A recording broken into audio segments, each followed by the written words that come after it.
How's it going, guys? Stas here. Welcome back to another video. So check it out. It's Sunday night right now, and the futures market is open as of what? An hour and a half ago, and we're slightly in the green right now. S&P futures are up 0.1%. NASDAQ about 0.25%, not bad for the NASDAQ futures. So I want to cover quickly the charts here and focus on Sofi stock, which, let me pull this up right now, guys. We are coming off of an interesting day on Friday where we went down 2%. But earlier in the day, Friday, we might as well just dive into it now. We were down a pretty good amount in the pre-market on Sofi. We hit $26.40 in the morning on Friday, only to then run to what, $29, and then we pulled down into close. So at this point in time, we're in a very interesting spot on the chart, and we can see we held support. I think I mentioned this on the Friday update in the middle of the day.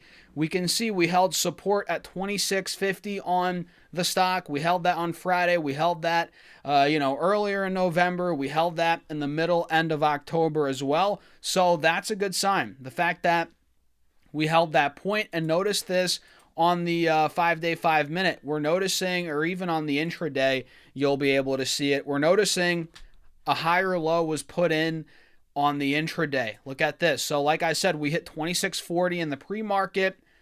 We then rallied at open, saw a drawdown to about 27.50, 27.75. That was at close. And look at what we did after hours, guys. We popped off that point. So we can see higher lows are being made on the intraday chart on Friday, and that's leading us into tomorrow pretty strongly, I think, right? And we can see on the 5-day, really on the 20-day, you can see it even better, right? We put in that little higher low and then popped in the aftermarket. So at this point on the 4-hour chart, we can see, uptrends holding, all of that, and we can see that we're kind of fighting to break through these moving averages, which I think if we do, being at 29.50, that's going to be the real breakout spot. And at that point, we could be going back to test where we were not too long ago. On Thursday, I think, or Wednesday last week, we hit $32.75 all-time high. That could be in the cards even before that. 3 weeks ago, we were trading at $32 a share.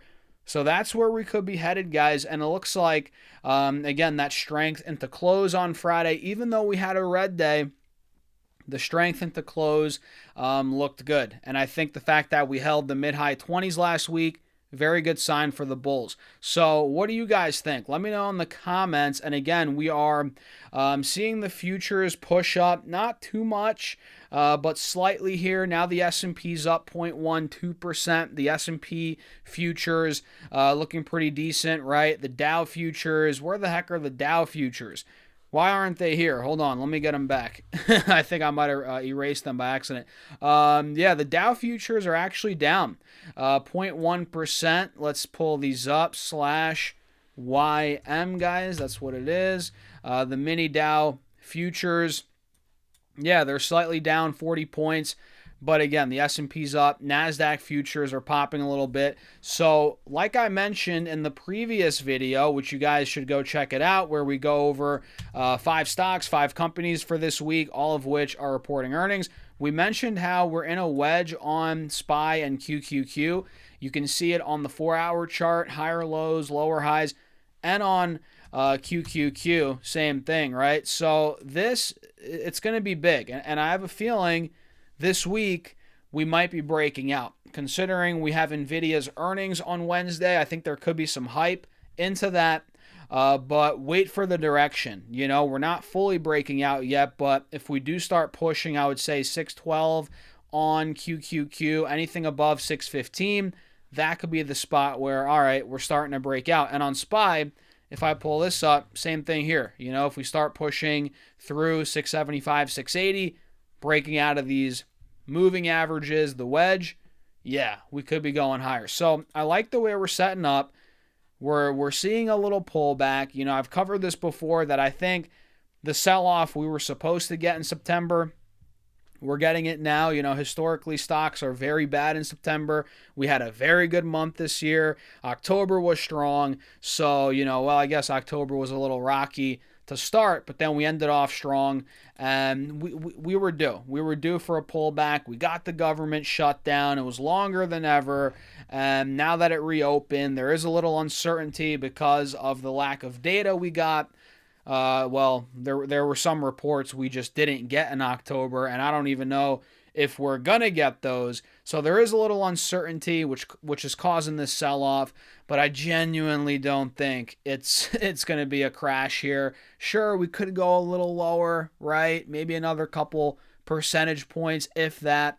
But I think we're gonna see a nice rebound into either the end of the year in December, or if we do bleed throughout November into December, maybe, there are scenarios where it could get uglier this year. I think into the new year, we'll have a nice rebound. Either way, I'm buying the dip, guys. I haven't sold my stocks. I don't think the AI trade's over. I'm still in it. So that's that. That's that. There's nothing to panic about. When in doubt, zoom out. You know that saying, right? When in doubt, zoom out. So it's a big earnings week. Check out that video again from earlier today. We cover all the companies I'm watching. And wait a second. Netflix. I think the split went into effect. Let me pull this up. I pulled it up for a second. I'm like, wait a second. Netflix, 27% down. No, it's just the stock split happened, guys. The stock split happened. And I got a lot of questions about this. And we might as well cover this quickly. Then we'll wrap the video up. Stas, Netflix stock split. Should I just buy it? Go all in? Hey, I think Netflix is a great company, but just because a stock is doing a split or a company is doing a split doesn't mean you should go buy the stock. It doesn't mean the stock gets cheaper, although I guess dollar-wise per share it does get cheaper, but it's not cheaper, right? Because the way it works is, all right, 10-for-1 split, Netflix was what, $1,000? Now it's $100 a share, but the shares outstanding get multiplied by 10. So yeah, the shares are cheaper per dollar, on paper, dollar-wise, but there are more shares outstanding out there. So it's just share manipulation, right? To make it look cheaper on paper when it's not. And in my eyes, it's like, who cares about stock splits? Because nowadays you can just buy fractional shares. So who gives a crap, right? But it makes a difference. It does. On paper, it looks cheaper. And again, just because they did this stock split doesn't mean the stock's going to go up and away forever now, just because of the stock split.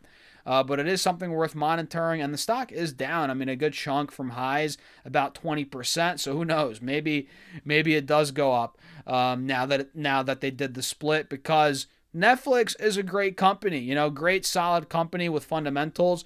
And the last stock that I can think of that did a split that collapsed after is Chipotle. So, I mean, just because they're going to do a split doesn't mean the stock's just going to collapse either. But we can see Chipotle actually did. This stock has been down literally since they've done their split. I'm not even kidding, guys. Look at the chart. And I was screaming during this time. When was this? A year and some change ago, back in June of 24. I was like, guys, Chipotle's doing a 50-for-1 split. Be careful. Don't just go into it.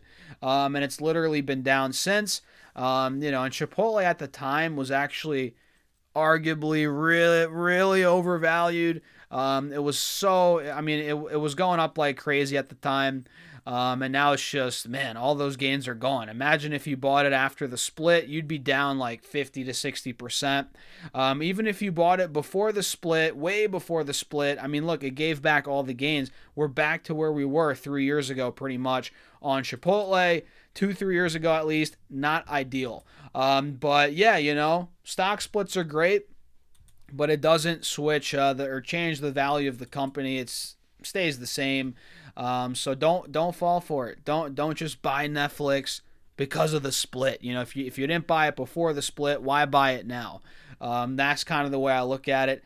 Hey, if it drops 20-30% more though, yeah, that would be a reason to buy, I would say, but I'd be careful for now. What do you guys think, though? Let me know in the comments. Smash the like button. Don't forget to subscribe to the channel. Join the Patreon if you want. If you want to be a part of the Discord, see my portfolio updates week in, week out. We post those every single week, guys, in the beginning of the week, end of the week. Every trade, every move I make is on Patreon, and you get more access to me throughout the week, right? All the chart breakdowns in real time. Check it out. Link down below, pinned in the comments as well, or go to stassurfest.com/Patreon. And with that being said, I'll see you guys in the next video.